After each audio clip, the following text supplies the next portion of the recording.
안녕하세요. 스포츠가 맛있는 벤마카세 채널에 오신 걸 환영합니다. 영상 시작하기 앞서 구독과 좋아요 눌러주신다면 분석하는데 큰 힘이 될 것 같습니다. 벤마카세는 매일 토개부 작성으로 리스크 관리에 큰 도움을 드리고 있으며 또한 베팅 플랜 제공과 여러분들의 멘탈 케어까지 제공해 드리고 있습니다. 더 이상 긴 말 늘어놓지 않고 직접 눈으로 확인하시길 바랍니다. 매일 맛있는 스포츠를 원하신다면 벤마카세 분석방 무료 입장하셔서 맛있는 분석을 드시길 바랍니다. 그럼 분석을 시작하겠습니다. 첫 번째 경기는 OK저축은행 대 삼성화재입니다. OK저축은행은 강한 서브와 중앙 속공 비중을 활용하는 전형적인 리스크 마이너스 하이 스타일을 유지하고 있다. 다만 최근 5경기 1승 4패에서 드러나듯 세트 후반 집중력 저하와 범실 증가가 뚜렷하다. 공격 차지완 디미타르 중심 득점은 꾸준하지만 득점 패턴이 단조로워 상대 블로킹에 막히는 구간이 반복됨. 수비 대한항공전에서 블로킹 열세 중앙 수비 라인의 대응이 늦고 위치 선정 흔들림. 세트 운영 2세트 3세트를 따낸 뒤 4세트에서 흐름이 끊기는 등 경기 후반 체력 집중력 저하가 구조적 문제. 홈 성적 홈 1승 2패, 홈에서 연승 모멘텀을 만들지 못함. 경기의 전개를 주도할 순 있으나 상대가 분위기를 가져가면 급격히 무너지는 패턴도 뚜렷하다. 삼성화재는 최근 4연패지만 경기 내용은 단순한 완패와는 결이 다르다. 특히 아이가 최근 공격 성공률 53% 이상, 득점 30점대 유지로 리그 정상급 생산성을 보여주고 있다.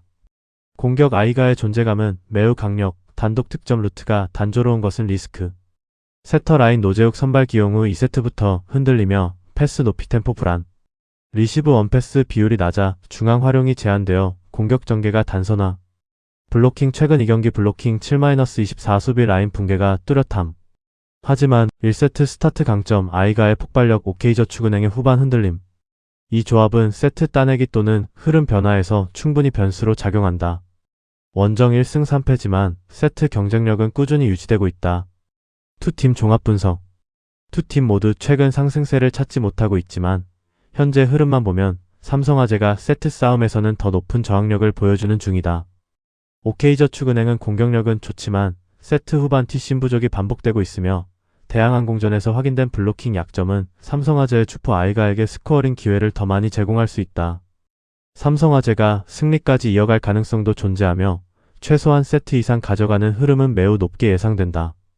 또한 양팀 모두 범실이 많고 랠리 길이가 긴 스타일이라 다득점 쪽이 자연스럽게 형성되는 구조다. 승부 예측. 승패 삼성화재 역배승. 핸디캡 세트 1.5프랜승. 언오버 186.5번.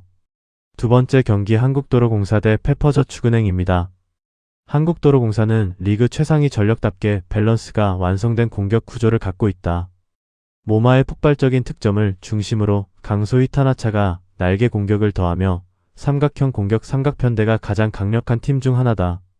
모마 직전 경기 25득점, 난이도 높은 볼 처리까지 책임지는 확실한 1옵션. 날개 득점 구조 강소희 13득점, 타나차 18득점 득점 분배가 안정적. 중앙 높이 김세빈 5블로킹, 이지훈 6블로킹 높은 라인으로 상대를 압박.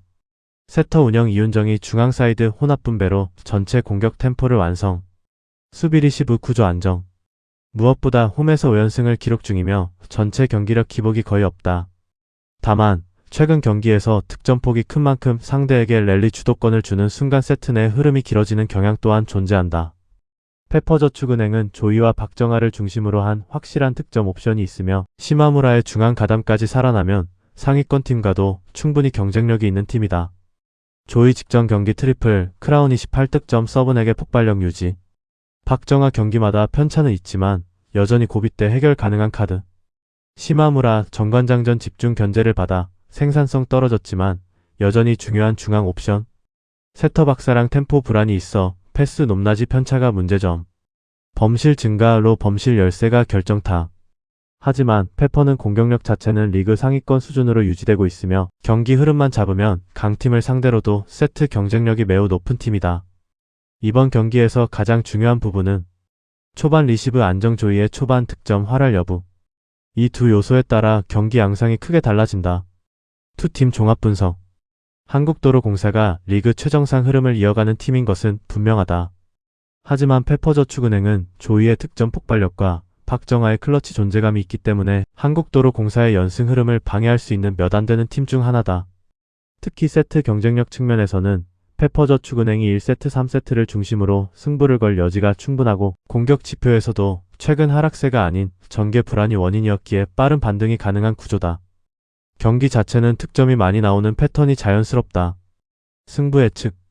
승패 페퍼저축은행 역배승. 핸디캡 세트 1.5프랜승. 언오버 179.5버. 세 번째 경기 서울이랜드 대 성남FC 경기입니다. 서울이랜드는 3-4-3 기반의 3백 시스템을 활용해 중앙 안정성과 전방 3톱의 연계를 강조하는 팀이다. 전방에서는 아이데일이 타깃 타자로 중심을 잡고 세컨볼 대응까지 책임지며 공격의 축을 형성한다. 오른쪽 변경주는 빠른 직선 주행과 안쪽 침투로 상대 라인을 흔들고 좌측 에울레르는 폭 넓은 움직임과 컷인으로 다양한 공격 패턴을 만든다. 이 팀의 가장 큰 장점은 윙백 오버래핑을 통해 폭을 넓히며 공격 템포를 끌어올리는 능력이다. 하지만 동시에 가장 취약한 부분도 윙백에서 발생한다. 윙백이 전진하면 뒤 공간을 3백이 커버해야 하는데 측면에서 1대2 구도가 반복되면 크로스컷백 모두 허용될 위험이 커지는 구조를 가지고 있다. 따라서 서울이랜드가 우위를 점하기 위해선 라인 간격을 좁혀 센터백이 얼마나 빠르게 측면 커버에 가담할 수 있느냐가 핵심 포인트다. 공격 주도권을 잡으면 폭발력이 뛰어나지만 전환 상황 수비는 불안 요소가 남아있다. 성남은 4-4-2 포백 구조 기반의 측면 우위형 팀이다. 두 명의 스트라이커 중 후이즈가 몸싸움과 제공권을 담당하며 전방 버팀목을 형성하고 측면에서는 레안드로가 폭을 넓힌 뒤 안쪽으로 파고들며 찬스 창출을 이끈다. 중앙에서는 프레이타스가 수비 커버와 전진 패스를 병행하며 팀 전체의 균형을 잡는다. 특히 전술적 강점은 풀백 윙포워드 조합으로 측면에서 2대1을 만드는 구조다. 오른쪽에서 이정빈 신재원 라인은 상대 윙백을 고립시키고 하프 스페이스까지 깊게 파고드는 패턴을 반복적으로 만들어낼 가능성이 높다. 서울이랜드의 3백 구조와 비교하면 성남이 측면에서 상대 수비를 흔들기 위한 전술적 상성이 상당히 좋다는 평가가 가능하다. 두 팀 종합 분석.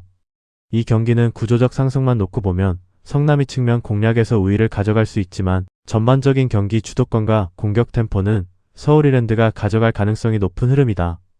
최근 서울이랜드의 전방 3톱이 활발한 움직임을 보이고 홈 경기에서는 공격 템포가 더 빠르게 전개되는 경향이 강하다.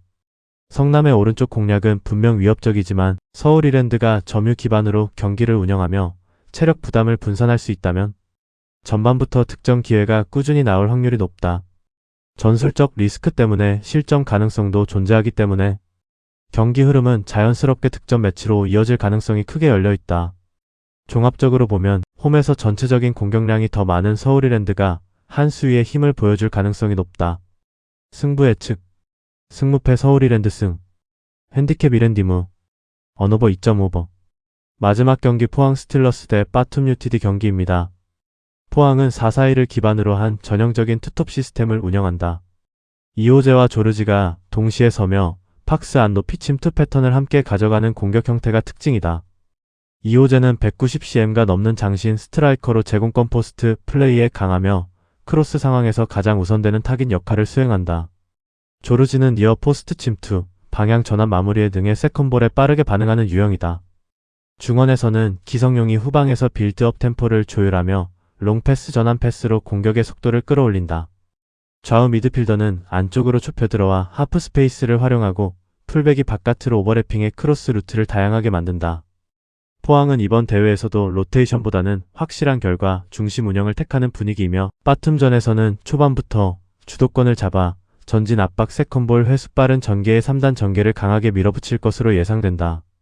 수비에서도 라인 간격을 촘촘하게 유지한 뒤 상대의 탈압박이 느린 약점을 노려 측면에서부터 압박 트랩을 작동시키며 볼을 높게 회수하는 전형적인 압박 구조를 형성한다. 종합적으로 포항은 공격 템포가 빠르고 볼 소유 전진 속도가 높아 특정 기대치가 높은 경기 흐름을 스스로 만들어낼 수 있는 팀 구조를 갖고 있다. 빠툼 유나이티드는 4-4-2를 기본으로 하지만 경기 도중 수비 미드필더 라인의 간격이 지나치게 벌어지는 문제가 자주 발생한다. 이 구조적 불안은 상대에게 하프 스페이스와 박스 앞 공간을 넓게 허용하는 결과로 이어진다. 밀로시 드린치치는 제공권과 커버 범위는 넓지만 미드필더 라인과의 간격을 조정하는 능력이 다소 부족하다.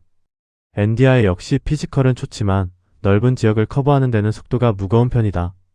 이 틈은 상대 공격수들이 자유롭게 슈팅 각도, 라스트 패스를 만들 수 있는 골 찬스 존으로 쉽게 변질된다. 중원에서는 피사노가 패스 퀄리티는 뛰어나지만 백프레싱 강도가 낮아 수비 전환 시 중원 압박이 크게 약화된다. 여기에 풀백들은 공격 가담 빈도가 높아 볼을 잃는 즉시 하프스페이스 풀백 뒤 공간이 동시에 노출되는 장면이 반복적으로 나타난다.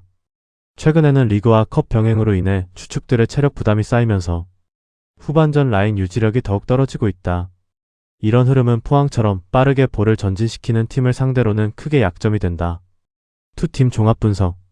이 경기의 전체 흐름은 초반부터 포항의 높은 템포 전개가 중심이 될 가능성이 높다. 바툼은 빌드업 자체는 정교하지만 라인 간격 관리가 무너지면 포항의 전진 패스를 연속 허용할 위험이 크다. 포항의 공격 패턴은 빠릇빠릇한 침투와 세컨볼 연결이 핵심이기 때문에 바툼의 넓게 벌어진 1~2선 사이 공간을 가장 효과적으로 활용할 수 있는 팀 구성이다.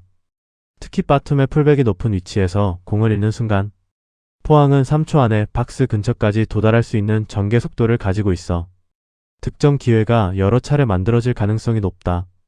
실점 리스크는 바툼도 세트피스와 박스 안 제공권에서 강점을 갖고 있어 양팀 모두 득점 기대치가 높은 전개가 자연스럽게 예상된다. 따라서 이 매치는 득점 흐름이 빠르게 이어질 가능성이 매우 높은 구성이다. 승부 예측. 승무패 패스. 핸디캡 패스. 언오버 2.5버. 이상으로 배구의 경기, 축구의 경기 총 4경기 분석을 마치겠습니다. 감사합니다.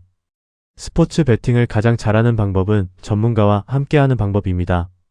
벤마카세는 스포츠를 사랑하는 사람이라면 누구든지 환영하고 있습니다. 다양한 추천 경기와 오늘의 조합표를 받고 싶다면 영상 고정 댓글을 통해 프로젝트 방으로 무료 입장하시길 바랍니다. 그럼 오늘도 여러분들의 행운을 빌면서 영상을 마치겠습니다. 오늘도 적중되는 하루 보내세요.